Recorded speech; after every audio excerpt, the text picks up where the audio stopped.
Trudy Mason sitting in for Aaron Rand. And we're turning our attention now to the declawing of cats. Quebec has decided that this procedure should not be permitted, but some Quebecers, it seems, are finding a way around the provincial ban. Joining us for the discussion, Dr. Eve-Lyne Bouchard, president of the Association of Veterinary Doctors of Quebec. Dr. Bouchard, thanks for coming on the air with us. Hi. Hello. I think this is the third time we've spoken in about a week and a half. Yes. Last week we talked to you several times about those changing rules for dogs crossing the border to enter the U.S. Today we're talking about cats. When did Quebec decide that it did not want to see cats being declawed? The rule actually start February of this year. So since February of this year, the declaw is banned. And is that a rule that governs vets? In other words, telling vets you can no longer do this procedure? Or is it a rule governing pet owners saying you can no longer seek this procedure for your cat? Actually, it's both. So veterinarians in Quebec can't do this procedure anymore. But when we read the rules, you can't have an animal suffering from this procedure. So you cannot go in another province to do it either. It's illegal, and you can have some fees actually if you do it. Have you found that most cat owners have accepted the rule, or are you getting some pushback from owners who feel their cat should be declawed? Yes, unfortunately, I would say a lot of people understand it very well, but we have a few people still don't accepting it, and unfortunately, even some people trying to bypass the system and go in Ontario to do the procedure. What do you tell owners about declawing? Why are veterinarians and the province opposed to it? Well, it's not just a routine procedure, actually. Since it's done for a lot of years, we now know, when we look at the past, all the problems that it caused to animals. Physical problem like chronic pain for the rest of their life. It's modifying the way they walk, so they can have a lot of muscular and skeletic problems. And also behavioral changes like peeing outside of the box or biting more. So even if you want to prevent, for example, scratches from your cat, he might bite you even more. So are we really winning there? How do veterinarians here know that some Quebec cat owners are taking their cats into Ontario, which still permits the procedure? Well, we don't necessarily know it ourselves. We will see when there's complication, actually, so we will have to manage them. Or if the cat has to go to the veterinarian for another reason, and during the exam, we will see, the cat doesn't have any claws, so we will know it. But some people just go in Ontario, they do the declaw, and then the cat won't see a vet for so many years, and those we won't see them.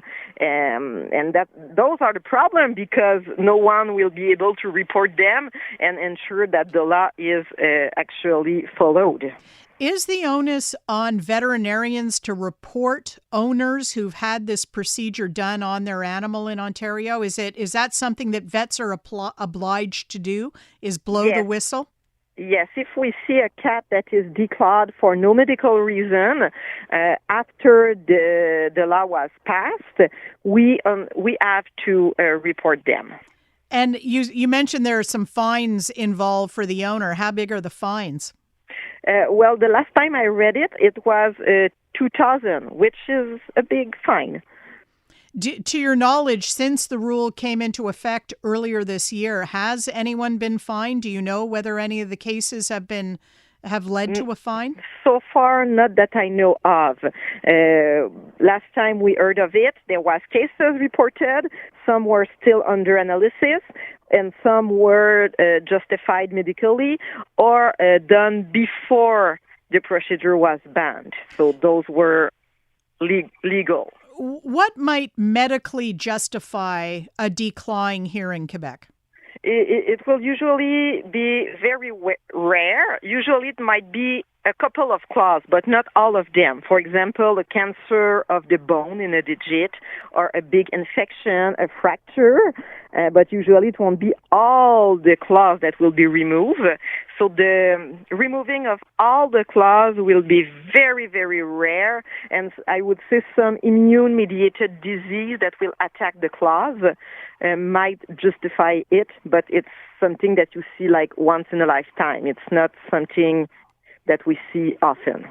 What alternatives can you offer to cat owners who are at their wits' end because the animal is either scratching people or scratching furniture? What do vets tell owners now about how to deal with that kind of behavior in their cats?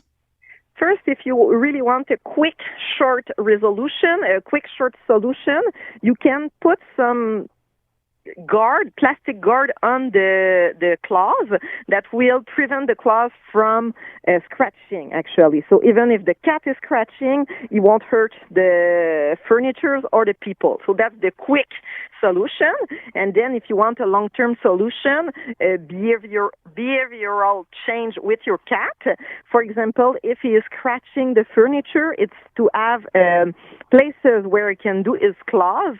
And if you are not sure how to do it, you can always ask your veterinary team or other professional in cat behavior, because those exist actually, and they can help you for choosing your places and where to put them. And if they are scratching people, same thing, ask your team, because sometimes it's just we don't understand them or we don't play with them properly, or some behavioral change with the human will do all the difference for the cat. So sometimes it is the human who has to adapt to the cat. Yeah, sometimes, for example, a lot of people have the bad habit to play with their hands, like rubbing the belly of the cat and putting him on his back. And I would say most cats hates this, and they will bite you or scratch you. So there's a proper way to play with a cat to avoid all those problems. Good to know. All right. Don't flip them over on their backs and go after their tummies. Oh, no, don't do it. It's a trap. Dr. Eve-Lyne Bouchard, thank you very much for the interview. Thanks. Have a nice day. Bye. Bye-bye. President of the Association of Veterinary Doctors of Quebec, Dr. Eve-Lyne Bouchard.